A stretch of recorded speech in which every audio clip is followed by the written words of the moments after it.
Dan, it's Rob here. I am going to make you a little video to remind you of how the TV works here in the main living room. You probably already remember this. There's a couple different ways to do this. The way that you probably did it in the past is pick up this little silver remote here. Here we go.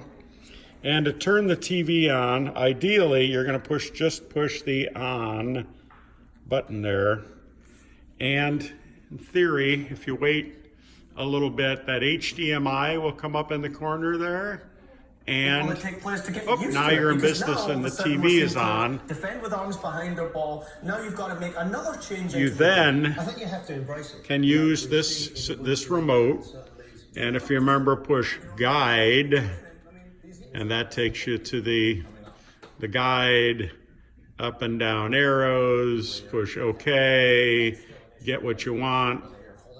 And when you're done, and I'm sorry about my thumbs here, push that button and you're off. Now that is all it takes, generally speaking, to run the TV.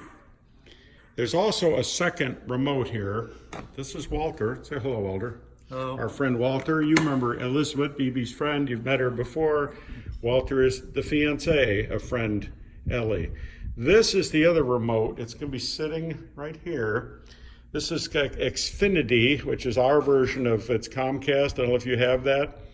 Once you've turned the TV on with the silver remote over here, whoops, wait a minute, I moved it. Once you've turned it on with the silver remote, if you wish, put the silver remote back in its cradle, and then you can run the TV with this guy if you're more familiar with it.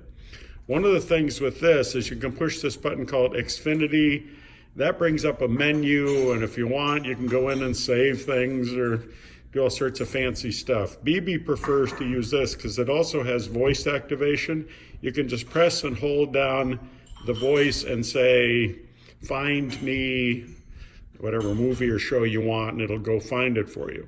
The key here, if you're going to use that, is you must turn the TV on with this remote, and more importantly, off with this remote, because if you don't, it's going to be out of sequence. Occasionally, with this remote, which you may have experienced before, just pushing the little off-on button up there to the right, the power button sometimes doesn't work. Then you'd see where it says Comcast on the left. You would actually have to, or is it, push what's called that soft button, and that would turn Comcast on. But I think you've navigated all this before. You probably remember it. Generally speaking, although there is a new battery now on that thing, if it is given a trouble, just always leave it in there and it'll charge. That's the story.